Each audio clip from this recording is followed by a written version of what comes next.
Yazgıcı dramaturg Jamaldın Roziyevning loyihasi bilan boshlangan Tabassum hazilkulik kechiligiga bir yil 40 yil to'ldi. Tabassum butun bir tarixning davri. Bir necha avlodning sevimlik san'at kechiligiga aylangan bu konsert bugun Olmut shahrida yangradi.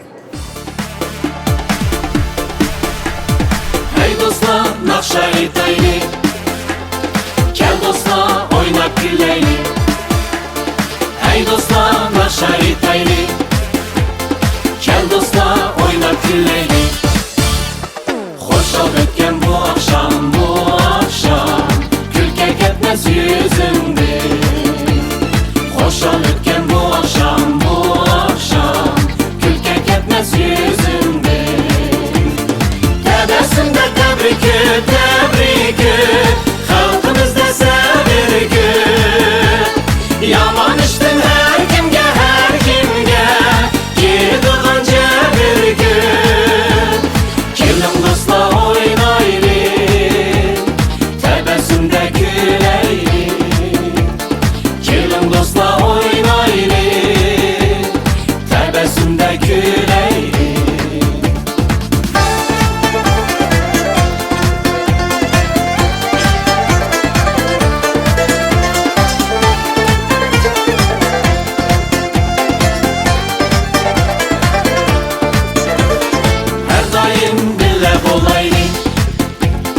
Her daim bille güleyli.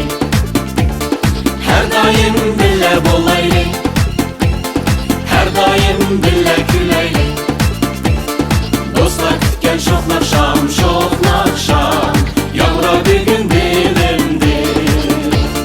Dostlar kütken şok nakşam, yağmura bir gün dilimdi. 40 yıldan ötken gün, armanlarda jütken gün. Teşlam olup külkiga, tebessümni kütken gün.